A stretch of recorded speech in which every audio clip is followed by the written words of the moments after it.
Las senadoras Carolina Goich y Marcela Sabat solicitaron al gobierno retirar el veto presidencial al proyecto de ley de teletrabajo que permite esta modalidad para quienes deban cuidar a menores de 12 años. Además, se está tramitando otra iniciativa para que las mujeres embarazadas puedan realizar sus labores de forma remota durante una alerta sanitaria. Vamos a conversar de estos temas. Estamos en contacto con la senadora de Renovación Nacional, Marcela Sabat. Gracias por el contacto, senadora. Buenos días.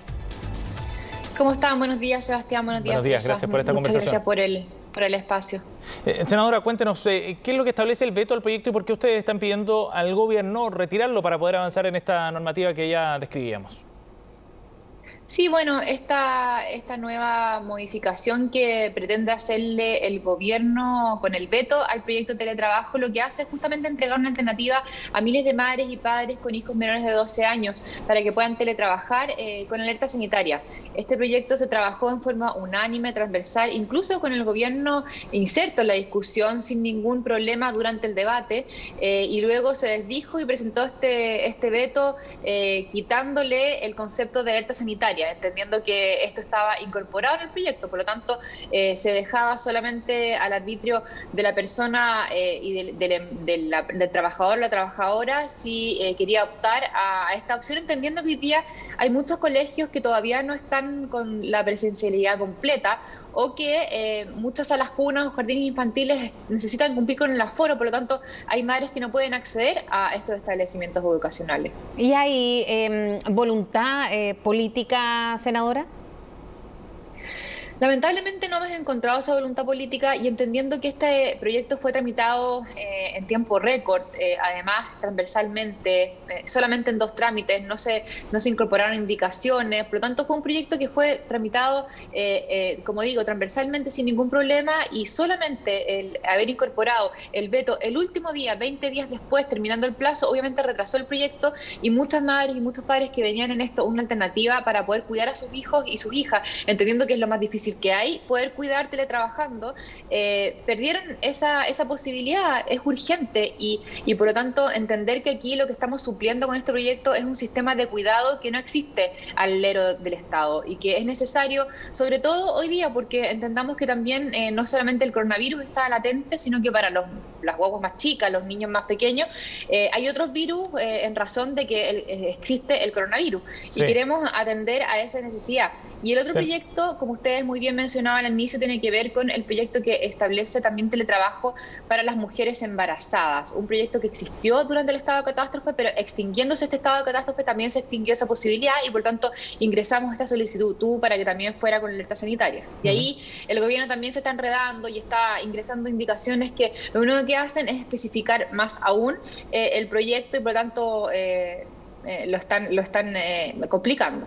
Senadora, ¿usted ha conversado con el gobierno, con los ministros para poder entender cuál es la razón por la que se lleva adelante el veto y poder buscar algún punto en común? Sí, hay que entender que el proyecto de teletrabajo para madres o padres con hijos menores de 12 años, al cual se le ingresa el veto hoy día, está redactado en el capítulo de protección a la maternidad del Código del Trabajo. Esto supletoriamente recae también para el sector público. Y ahí, al parecer, es el problema, porque hoy día recordemos que existe un protocolo de teletrabajo para el sector privado, lo que no existe para el sector público. Nosotros queremos garantizar igualdad de derechos para los hijos y las hijas de los funcionarios del sector público. Y no entendemos por qué existe hoy día esa arbitrariedad de querer entregarle la posibilidad de trabajo al sector privado, pero no a los funcionarios públicos de poder hacer su trabajo de igual manera, pero desde sus hogares, entendiendo que este proyecto le está entregando esta posibilidad solo a quienes por la naturaleza de sus servicios pueden teletrabajar. Aquí no estamos intentando entregar ninguna facultad distinta o cambiar la naturaleza del trabajo de nadie. Aquí simplemente estamos entregando la alternativa o la posibilidad de que madres o padres puedan cuidar a sus hijos teletrabajando en sus hogares.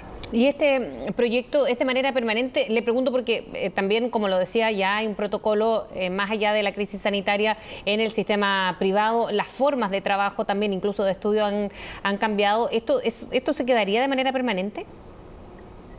El protocolo que hoy día existe para teletrabajo o trabajo a distancia para el sector privado es en caso de alerta sanitaria. No especifica mayores condiciones. Y lo que nosotros hoy día estamos exigiendo, y desde las organizaciones sociales también, nosotros esto lo estamos trabajando con un sinfín de organizaciones sociales de madres trabajadoras del sector público y del sector privado, es que de alguna u otra forma el gobierno se haga cargo de las leyes maternales, de la extensión de las leyes maternales. Estamos hablando del postnatal de emergencia en alerta sanitaria, estamos hablando del teletrabajo para embarazadas y, por cierto, el teletrabajo para mujeres, madres o padres con hijos menores de 12 años. Hay muchísimos beneficios que por terminar el estado de catástrofe terminaron también con él y creemos que es importante que existan aún con la alerta sanitaria, entendiendo además que hay una tercera ola probablemente y que existe esta necesidad de cuidado y las madres hoy día están exigiendo sus derechos, no están pidiendo un favor. Sí. Senadora, respecto entonces a los caminos de solución para esta iniciativa, ¿cuáles son? Bueno, que primero retire el veto que se va a votar este miércoles y que entendiendo que se va a votar y no se retire, se va a rechazar, pero va a retardar el hecho de que se haga la insistencia, claro, porque tiene que hacerse una insistencia luego del proyecto original. Entonces es un trámite más y lo que nosotros estamos pidiendo, que entendiendo que se va a rechazar este miércoles, es que se retire el veto. En otro tema, senadora, respecto al cuarto retiro, hace pocos minutos escuchábamos a la presidenta del Senado decir que se podría votar en este proyecto antes de las elecciones. ¿Usted cómo ve el debate primero, si es que finalmente se define hoy la fecha de votación? Yo veo un debate complejo en el entendido de que no hay mucho ánimo para que este avance y hay que aclarar también que la votación que podría darse antes de las elecciones, si es que eso se define hoy día en la reunión de comités del Senado, va a ser solo la votación en general y eso lamentablemente no define que el proyecto siga avanzando, puesto que si es que esa aprobación existe en general, va a incurrir en indicaciones probablemente, que ese es el ánimo que yo veo al menos, porque transversalmente se ha dicho que el proyecto está mal redactado, el que viene llegando desde la Cámara de Diputados. Entonces, yo entiendo que aquí, si bien probablemente podamos votar en general este proyecto, hay que aclarar y hay que transparentar a la ciudadanía que esa votación en general no define que el proyecto vaya a avanzar, porque quedan otros trámites. El tercer trámite en la Cámara de Diputados y probablemente si es que se rechaza una comisión mixta de acuerdo a la materia que estemos discutiendo. Senadora, esto necesita acuerdo de los comités en todo caso. ¿Usted cree que va a estar eso para poder avanzar más rápido con el proyecto? Nosotros esperamos que exista acuerdo porque de esa manera van a poder entregar un calendario y una fecha finalmente cierta a muchos ciudadanos que están esperando hoy día esa respuesta. Yo creo que lo importante es que podamos finalmente saldar las fechas de discusión tanto de este proyecto como otros que también han tenido cierto inconveniente para avanzar, como es la ley de indultos, ¿cierto? Y respecto, siguiendo con el cuarto retiro, ¿está usted porque se vote antes de la elección? La senadora Rincón decía que ella considera que es más sano incluso y está porque se vote antes. Sí, yo creo que efectivamente es una opción que debe entregarse a la ciudadanía, que se vote antes de las elecciones. ¿Y con su voto favorable, senadora? Yo hoy día estoy intentando acordar indicaciones, porque al igual que la mayoría de los senadores hoy día de la sala, creo que es un mal proyecto, pero podría en el fondo acceder a que las indicaciones que se estén redactando pudiéramos tener un acuerdo, pero todavía estoy en reflexión del voto porque no tengo en mi mano las indicaciones que vayamos a insertar en la discusión. Pero ¿cuáles son Estamos tratando de que eso se acuerde antes. Sí, ¿cuáles son los puntos a su juicio que deberían cambiar de este proyecto, senadora?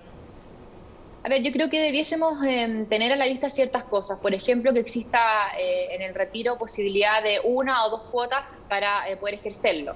Que además se dé la opción de exención de impuestos a quienes quieran hacer este retiro para poder insertarlo en otro sistema de ahorro. O que efectivamente también establezcamos los impuestos para los más altos ingresos.